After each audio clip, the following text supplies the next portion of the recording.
여러분 안녕하세요. 지난주에 제가 아파트 단지 앞 공원을 걷고 있는데요. 벤치에 앉아 계신 이웃 김 선생님이 저를 부르시더라고요. 아이고, 나도 저렇게 활기차게 걸어 다니고 싶은데 말이야. 하시면서 무릎을 주무르시는 거예요. 김 선생님은 제 친구 어머니신데 올해 65이세요. 젊을 땐 산도 오르고 그랬는데 요즘은 계단만 올라도 무릎이 시큰거려서 병원 가니까 연골이 달았대. 운동하라는데 무슨 운동을 해야 할지 모르겠어. 그러시더라고요. 저도 비슷한 고민을 하던 참이었어요. 사실 저도 50대 중반인데 작년 겨울에 조깅을 좀 무리하게 했다가 무릎이 붓는 바람에 한 달 동안 고생했거든요. 그때 정형외과 의사 선생님이 그러시더라고요. 달리기는 관절에 체중의 3배 충격이 가요. 이제 나이 드셨으니 조심하셔야죠. 그 말 듣고 나서 운동을 완전히 포기했어요. 무릎 다칠까봐 무서워서요. 그런데 운동을 안 하니까 더 문제더라고요. 몸이 점점 무거워지고 계단 오를 때마다 숨이 차고 밤에 잠도 잘 안 오고요. 병원에서 혈압약까지 처방받았어요. 그러다가 우연히 일본 서점에서 한 권의 책을 발견했습니다. 후쿠오카 대학 의학 박사이자 스포츠과학부 교수인 다나카 히로아키 선생님이 쓴 책이었어요. 제목부터 눈에 띄더라고요. 느리게 달려서 건강해진다는 내용이었는데 처음엔 반신반의했죠. 천천히 달리는 게 무슨 운동이 돼? 그런데 책을 읽다 보니 완전히 생각이 바뀌었어요. 다나카 교수님은 70대 노인분들을 대상으로 10년 넘게 연구하신 분이에요. 그분이 강조한 게 바로 니코니코 페이스예요. 일본말로 싱글벙글이라는 뜻인데요. 웃으면서 달릴 수 있을 만큼 천천히 뛰는 거예요. 이게 바로 슬로우 조깅입니다. 저는 솔직히 처음엔 이해가 안 됐어요. 그냥 빨리 걷는 게 낫지 않나? 싶었거든요. 그런데 과학적 근거를 보니까 놀랍더라고요. 일반적인 달리기는 발 뒤꿈치로 땅을 세게 디디잖아요. 이걸 힐 스트라이크라고 하는데 이때 관절에 전달되는 충격이 체중의 거의 3배래요. 제가 70kg이면 200kg 넘는 무게가 무릎에 쿵쿵 박히는 거죠. 멀쩡한 무릎도 버틸 수 없는 충격이에요. 그런데 슬로우 조깅은 발 앞꿈치로 살짝 땅을 디디면서 나아가는 방식이에요. 마치 고양이가 걷듯이 소리 없이 부드럽게 움직이는 거죠. 이렇게 하면 충격이 일반 달리기보다 20~30%나 줄어든대요. 저는 이 책을 읽고 바로 다음날 아침 운동화 끈을 다시 묶었어요. 집 앞 공원으로 나갔죠.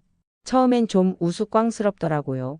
옆에서 산책하시는 할아버지가 저 보고 웃으시면서 젊은 사람이 왜 그렇게 느릿느릿 뛰나?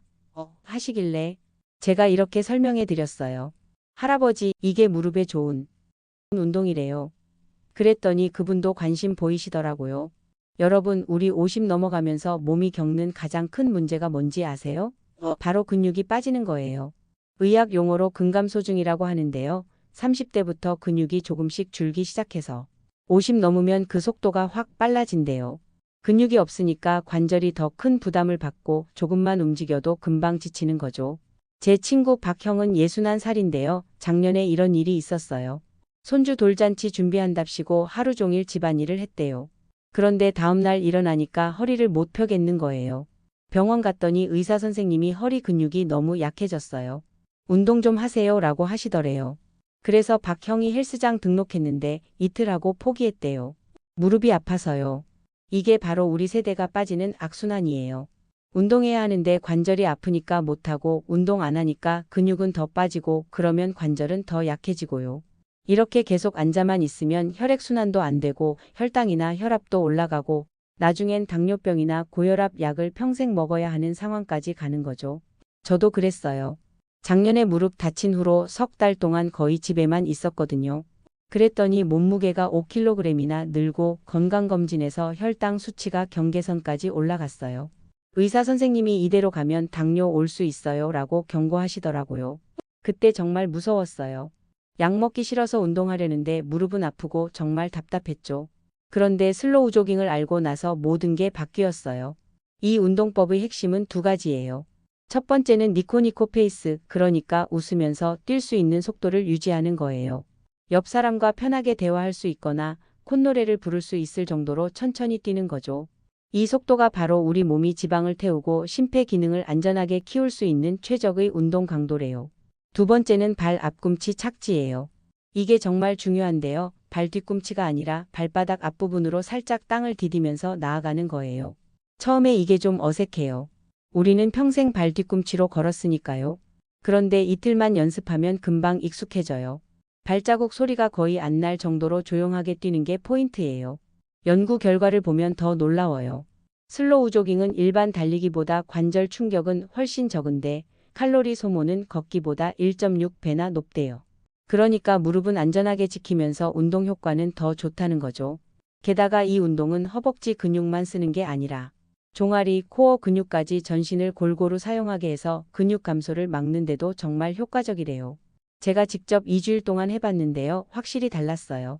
걷기만 할 때보다 몸이 훨씬 가볍고 활기차더라고요. 특히 잠을 정말 잘 자게 됐어요. 전에는 새벽에 자주 깼는데 슬로우 조깅하고 나서는 아침까지 푹 자더라고요. 자, 그럼 이제 여러분도 당장 시작하실 수 있게 구체적으로 알려드릴게요. 제가 실제로 하면서 터득한 방법이에요. 첫 번째, 자세부터 잡아야 해요. 등을 곧게 펴고 시선은 10m에서 15m 정도 앞을 바라보세요. 고개를 너무 아래로 숙이면 허리에 무리가 가요. 가장 중요한 건 발이에요. 발 뒤꿈치가 아니라 발바닥 앞부분으로 살짝 땅을 디디고 발가락으로 땅을 가볍게 밀어내면서 나아가세요. 제가 처음 할 때는 거울 앞에서 연습했어요. 제자리에서 천천히 발을 들었다 놨다 하면서 발 앞꿈치로 착지하는 감각을 익혔죠. 두 번째, 속도는 절대 욕심내지 마세요. 옆 사람과 대화가 가능한 정도여야 해요. 저는 처음에 핸드폰으로 좋아하는 트로트 가요를 틀어놓고 따라 부르면서 뛰었어요. 노래 부르는 게 힘들면 너무 빠른 거예요. 그럴 땐 즉시 속도를 늦추거나 잠깐 걸으면서 숨을 고르세요. 제가 강조하고 싶은 건 절대 무리하면 안 된다는 거예요. 우리는 20대 젊은이들이 아니잖아요. 세 번째, 이게 제일 중요한데요. 처음부터 30분 연속으로 뛰려고 하지 마세요. 저는 5분 걷기 플러스 5분 슬로우 조깅 패턴으로 시작했어요. 먼저 5분 동안 천천히 걸으면서 몸을 풀어요. 그 다음 5분 동안 슬로우 조깅을 하고 다시 5분 걷고 또 5분 뛰고요. 이렇게 서너 번만 반복해도 충분해요. 일주일에 사흘만 하세요. 너무 자주 하면 오히려 피로가 쌓여요. 제가 드리고 싶은 팁 하나 더요. 운동 전후로 스트레칭 꼭 하세요. 특히 종아리랑 허벅지 근육을 충분히 풀어줘야 다음날 근육통이 덜해요. 그리고 물을 충분히 마시는 것도 중요해요. 저는 운동 30분 전에 물 1컵, 운동 끝나고 1컵 마셔요. 신발도 중요한데요. 쿠션감이 좋은 운동화를 신으세요.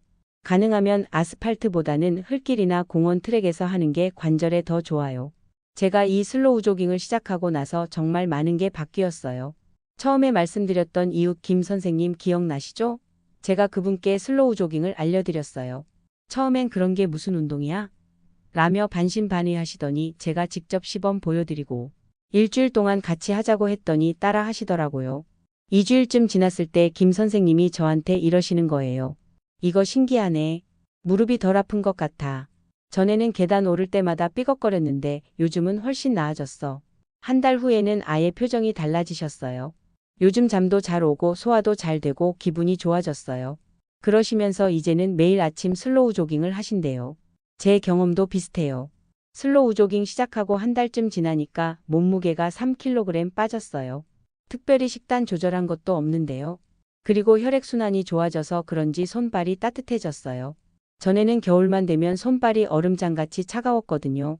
가장 좋은 건 아침에 일어났을 때 몸이 가벼워진 거예요. 전에는 아침에 일어나는 게 정말 힘들었는데 지금은 알람 울리기 전에 눈이 떠져요. 장기적으로 보면 슬로우 조깅은 단순히 몸만 건강하게 하는 게 아니에요. 마음도 건강해져요. 운동하면서 느끼는 성취감 그리고 내 몸이 나아지는 걸 직접 체험하는 기쁨이 얼마나 큰지 몰라요. 저는 요즘 아침에 슬로우 조깅하고 나면 하루 종일 기분이 좋아요. 우울하거나 무기력한 적이 없어졌어요. 친구들이 저보고 요즘 표정이 밝아졌다고 해요. 자, 오늘 제가 여러분께 알려드린 슬로우 조깅 핵심만 다시 한번 정리해 드릴게요. 슬로우 조깅은 걷기와 달리기 사이의 안전한 운동법이에요. 발 앞꿈치로 부드럽게 착지해서 관절 충격을 최소화하면서도 걷기보다 칼로리 소모가 높고 심폐 기능도 좋아져요. 속도는 니코니코 페이스, 그러니까 웃으면서 대화할 수 있을 정도로 천천히 뛰는 게 핵심이에요. 무릎이 좋지 않거나 처음 시작하시는 분들은 5분 걷기 플러스 5분. 슬로우 조깅을 서너 번 반복하는 방식으로 시작하세요. 일주일에 사흘만 꾸준히 하셔도 충분해요. 절대 무리하지 마시고 내 몸이 편안한 속도를 찾는 게 중요해요. 이제 무릎 걱정 때문에 운동 포기하지 마세요. 슬로우 조깅은 우리 같은 실버 세대를 위해 만들어진 과학적인 운동법이에요. 건강한 노후는 결국 꾸준한 실천에서 나와요. 오늘 이 영상 보시고 내일 아침부터 바로 시작해 보세요. 편한 운동화 신고 집 앞 공원으로 나가서 5분만 천천히 뛰어보세요. 몸이 달라지는 걸 느끼실 거예요. 운동 전후 스트레칭 잊지 마시고 물 충분히 드시고 무엇보다 웃으면서 즐기세요. 슬로우 조깅으로 건강한 활력을 되찾으시길 진심으로 바랍니다. 오늘 영상이 여러분 건강에 조금이라도 도움이 되셨다면 구독과 좋아요, 알림 설정 부탁드려요. 여러분의 응원이 제가 더 좋은 콘텐츠 만드는 힘이 됩니다. 슬로우 조깅 시작하시면서 느낀 점이나 궁금한 점 있으시면 댓글로 편하게 남겨주세요. 제가 성심성의껏 답변해 드리고 여러분의 경험담도 다른 분들과 나누면 좋겠어요. 서로 격려하면서 함께 건강해지는 게 우리 채널 목표니까요. 다음 영상에서는 슬로우 조깅할 때 신으면 좋은 운동화 고르는 법을 자세히 알려드릴게요. 오늘도 영상 봐주셔서 정말 감사합니다. 여러분이 건강한 내일을 진심으로 응원합니다. 다음에 또 만나요.